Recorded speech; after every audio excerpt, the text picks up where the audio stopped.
오늘 본문을 가지고 깨어 준비하라라는 제목으로 말씀 증거하겠습니다.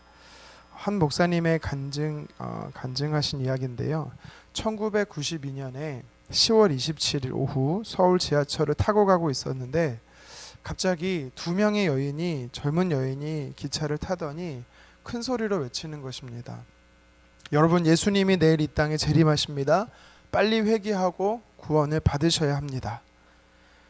이 두 여성은요, 1992년 10월 28일에 예수님이 재림하신다고 주장하던 이 다미선교회에 소속되어 있던 사람들이었습니다.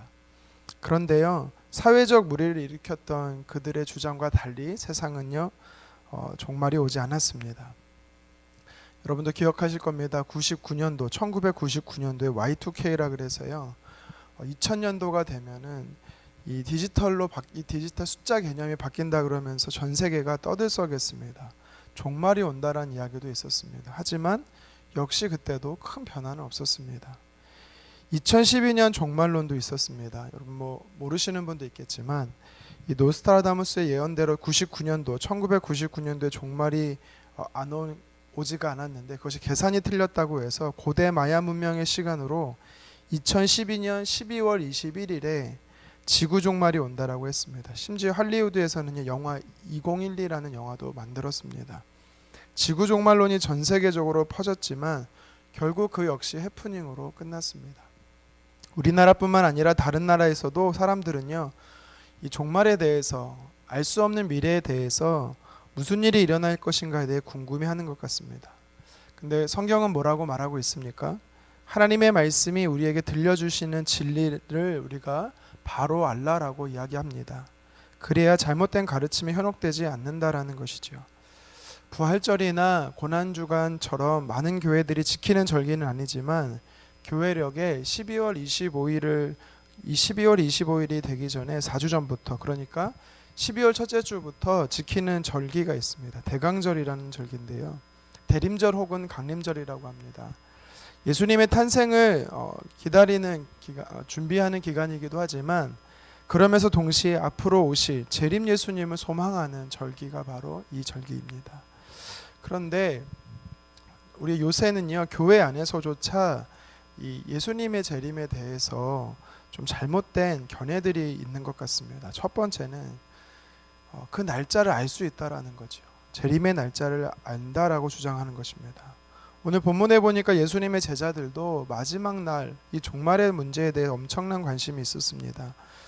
예수님께서 이 앞선 24장 3절에 보면은 헤롯 성전이 회파되게 될 것이다라고 말했을 때 제자들은요, 묻지요, 예수님께 그때가 언제냐고, 그 마지막 때가 언제냐고. 또 사도행전 1장 7절에 보면 예수님께서 승천하실 때 제자들이 묻습니다. 영적인 이스라엘의 회복이 언제 일어납니까? 그때가 언제입니까? 그랬더니 예수님이 뭐라고 말씀하시냐면 때와 시기는 아버지께서 자기의 권한에 두셨으니 너희가 알 바 아니다 라고 말씀하십니다. 오늘 본문 36절에도 예수님께서 재림에 대해 말씀하시면서 비슷한 말씀을 하시지요. 우리 36절 다 같이 한번 읽어보겠습니다. 그러나 그 날과 그때는 아무도 모르나니 하늘의 천사들도 아들도 모르고 오직 아버지만 아시느니라. 아멘. 하나님의 권능 안에, 권세 안에, 권한 안에 두셨다라는 것이지요. 그러니까 몇 월 며칠이라고 말하는 것은요, 심지어 몇 년도라고 말하는 것은요, 100% 잘못된 틀린 생각입니다. 언제 세상에 종말이 올지 알지 못하기 때문에 불안하거나 두려운 마음이 우리 안에 있다라면 걱정하지 말아야 합니다. 왜요? 우리 그리스도인들에게서 마지막 날, 그 심판의 날은요, 그 마지막 날 종말은요, 무서운 심판의 날이 아니라 기쁨의 축제의 날이기 때문입니다. 우리는 미래를 붙들고 계신 예수 그리스도를 바라보며 매일을 살아가야 되는 것입니다. 또 우리가 이 마지막 종말을 기다리는 잘못된 견해 중에 한 가지가 또 뭐냐면, 하나는 그날과 그 시점을 알고자 하는 것, 그리고 나머지 하나는 이 종말에 대해 너무 무관심한 태도인 것입니다. 이단들 때문에 종말이나 재림이란 말만 들어도 사람들이 거부 반응을 일으키는 것 같습니다. 그래서 아예 이 교회 안에서도 이 종말, 또 예수님의 재림에 대해서 많이 말하고 있지 않는 것도 맞습니다. 그런데요, 예수님은 분명히 다시 오신다라고 약속하십니다. 속히 오시겠다라고 하십니다. 그래서 이 세상에 종말이 없는 것처럼 그냥 무관심하게 살아간다라는 것은 어쩌면 사단이 쓰는 전략 중에 하나인 것이지요. 이 세상이 끝나지 않을 것처럼 이 세상의 것에 목매어 사람들은 그래서 살아갑니다. 그러나 성경은 분명히 말씀합니다. 세상 끝이 있고 역사의 심판을 하러 예수님이 오신다는 거지요. 힌두교나 불교의 시간 개념은요, 윤회사상입니다. 사람이 다시 태어난다라고 믿는 것이죠. 착하게 살면 다음 생에 또 사람으로 태어나지만 그렇지 못하면은 다른 것으로 생명은 돌고 돈다라고 이야기를 합니다. 하지만 성경은요, 일직선입니다. 시작이 있으면 끝이 있는 것입니다. 하나님은 알파와 오메가 되시죠. 시작을 하시면서 끝을 내시는 분이 하나님이십니다. 우리는 정확하게 예수님께서 다시 언제 오실지는 모르지만, 근데 오늘 성경 우리에게 힌트를 주는 게 있습니다. 예수님이 오실 때, 다시 오실 때 어떤 일이 벌어질 것인가. 먼저는 37절에 보니까 노아 때와 같을 것이다 라고 성경은 이야기하고 있습니다. 노아의 홍수 심판이 있기 전에 어땠습니까? 오늘 본문 8절과 9절을 함께 읽어보겠습니다. 홍수 전에 노아가 방주에 들어가던 날까지 사람들이 먹고 마시고 장가들고 시집가고 있으면서 홍수가 나서 그들을 멸하기까지 깨닫지 못하였으니 인자의 임함도 이와 같으리라. 아멘. 사람들이요, 분주하게 살았다라는 겁니다. 여기서 말하는 시집가고 장가들고 먹고 마시고, 여러분 사실 이게 잘못됐다라고 성경은 이야기하는 게 아닙니다.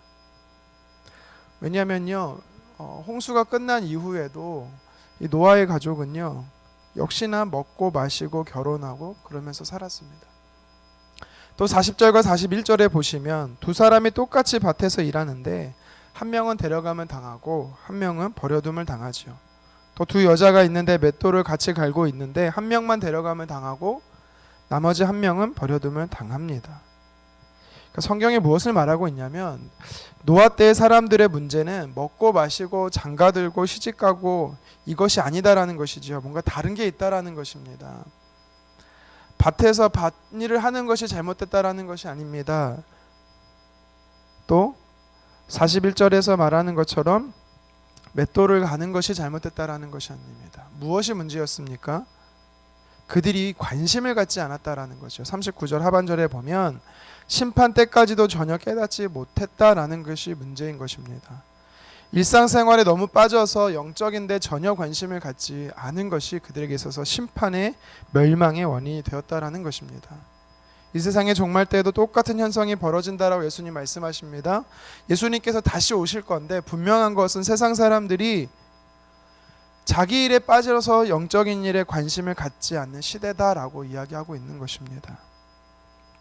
그렇다면 저와 여러분들, 우리 그리스도인들은요, 어떻게 심판의 때를, 마지막 때를, 종말을 준비해야 될까요? 오늘 성경은요, 42절 상반절에 말합니다. 그러므로 깨어 있으라. 뭐라고 말씀하십니까?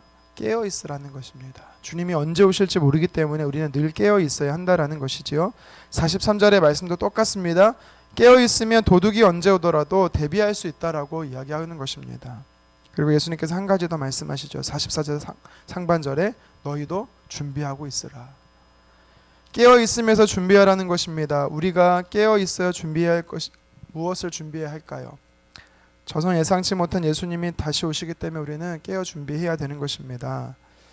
마지막 때를 살아가면서 깨어 준비하는 것이 오늘 이 성경에서 저와 여러분들에게 도전하는 것입니다.